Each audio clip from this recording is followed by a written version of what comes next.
Good morning. So today we have the second part of this session of finite volumes.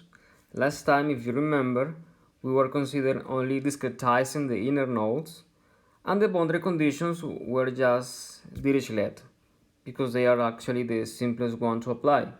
Today we will introduce how to derive the numerical schemes for more general boundary conditions as Neumann and Robin.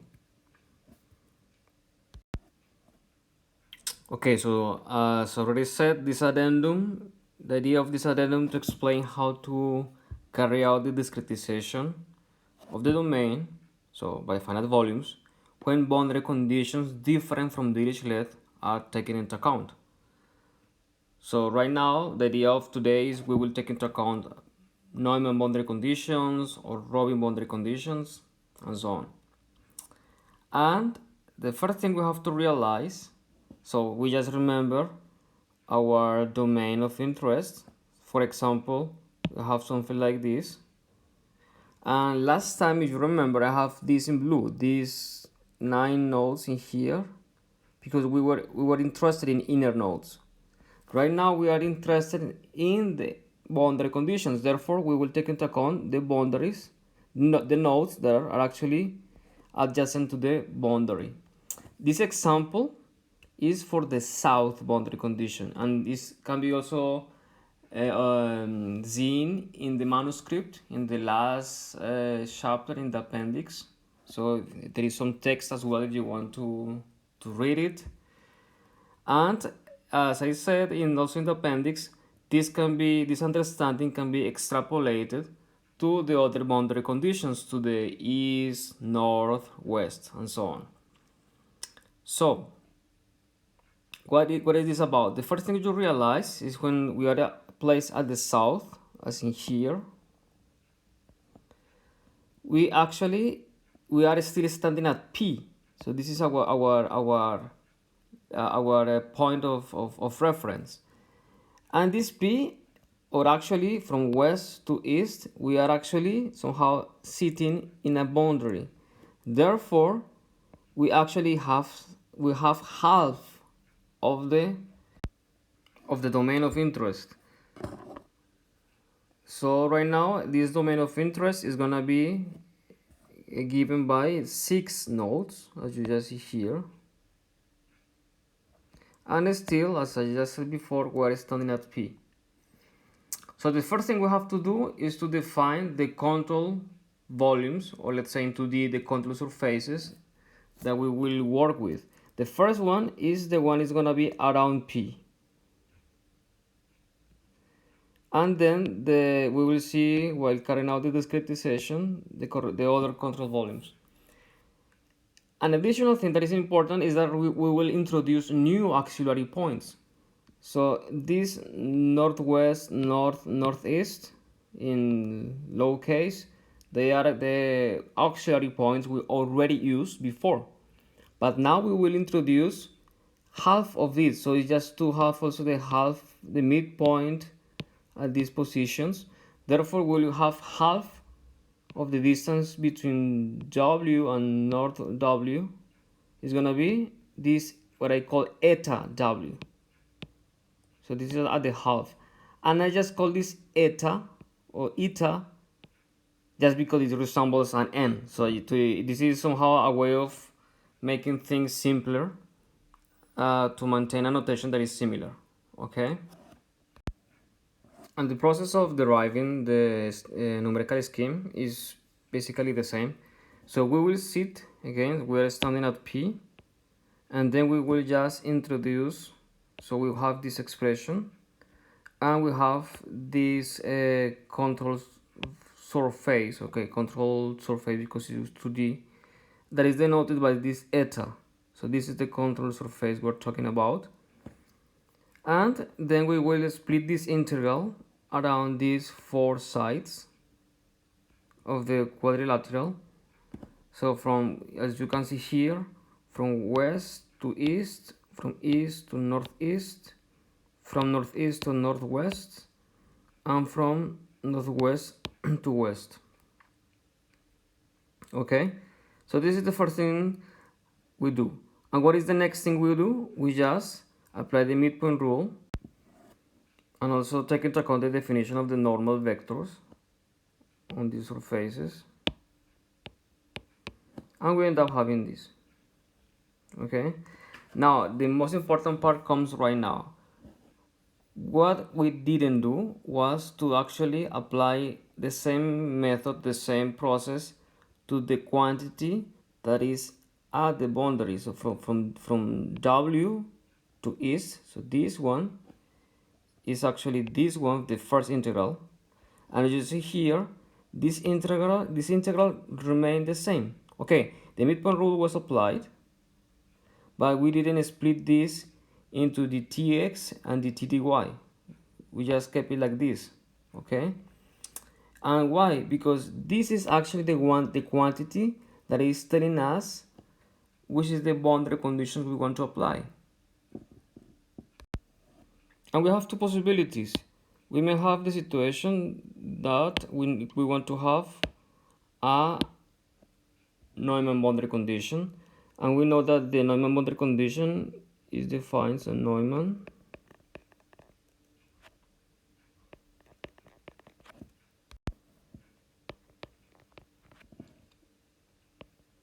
is the gradient. So we have this at P dot product of the normal vector equal to the heat flux. So assume we want to apply flux equal to 0. If we want to apply adiabatic boundary condition at the wall, what do? We just introduce that this quantity here is going to be 0. So basically what you just have to do is to just forget about this quantity. Okay, so just put this to 0, and automatically you will apply the Neumann boundary condition with Q equal to 0. This is actually very nice, isn't it? Okay, and the other boundary condition we can apply is actually the Robin boundary condition, which is gonna be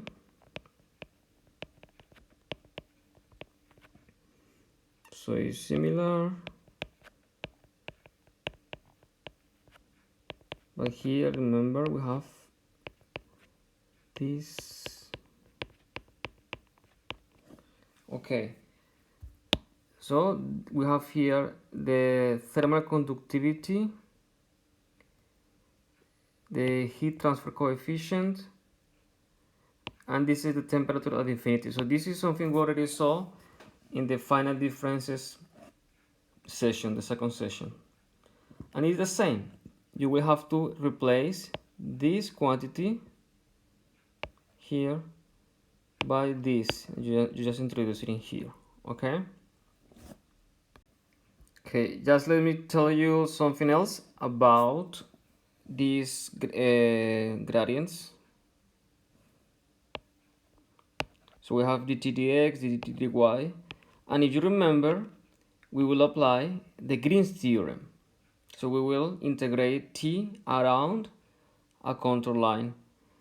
And just to let you know, so for example, if we consider this quantity eta e, so we will integrate t around the contour surface that surrounds eta e, which actually I define it to be this one.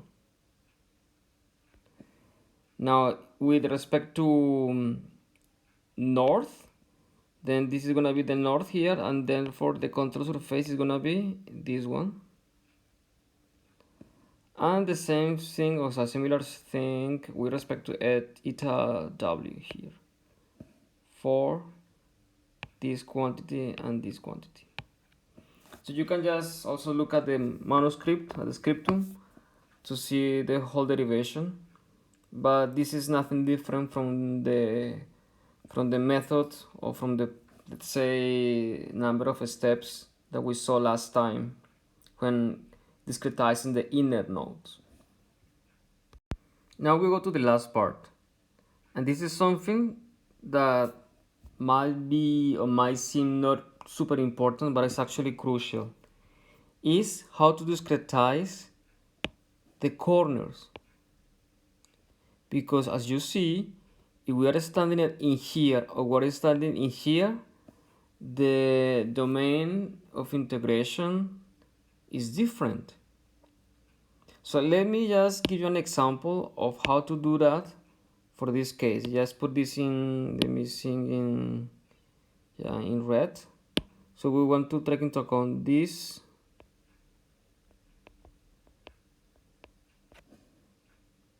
So we are actually going from 6 nodes to only 4 nodes. Now we have like 1/4 of the original set of nodes that we had when we discretized the inner nodes. So let me just draw this. So this is the domain of interest right now for the corner. And we follow the same process as before, and we define the inner nodes, so the auxiliary points, sorry. So here we will have what? A small w. Here we will have what? A small n. Therefore here we will have a small w, a small n. Here we have a small w, capital N, and in here a small n, so capital, and then like this. Let me just switch this just to maintain the same notation, sorry. Okay, now we need the auxiliary points or additional auxiliary points. So we can start with eta, so north, and this is gonna be not p, this is gonna be eta. This is what we'll do soon. This is going to be eta w, and this is going to be eta w big. So we have these 3 points. Now we need these 3 points as well. So in this case, I just get something that resembles a W in the Greek alphabet. What do you think is gonna be? Yeah, actually omega. So we have omega. Here we have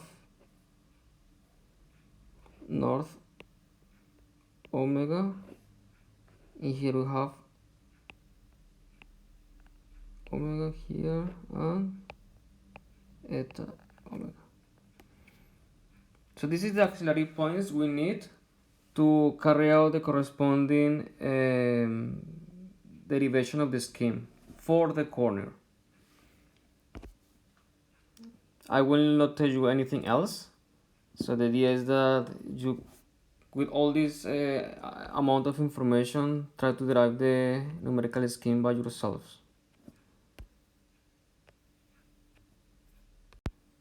Okay, so today you will do that, so the boundary conditions and also the corners.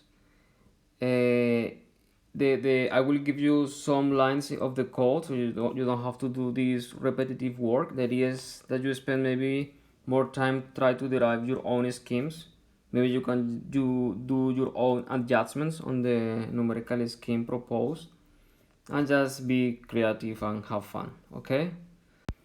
And just a last note, some of you could say, no, this is too tedious, these corners, it doesn't matter, I will just do the average of these 2 nodes in here, then it's gonna be the information and voila, finished. Actually, that works, but for the steady case. If we go to the unsteady case and use, for example, an explicit scheme, you will have things going very bad at the corners. Everything is gonna be just behave wrong at the corners. I can do that by I can say that by experience. You can see everything beautifully in the steady state case, but when you go to transient, everything goes wrong. So basically, we will evaluate, we will assess the correctness of the numerical scheme you implemented today, both today and the next class when we talk about unsteady cases. Okay, so it will be very unspannend. Okay, so let's see how it goes and well, have fun. Bye bye.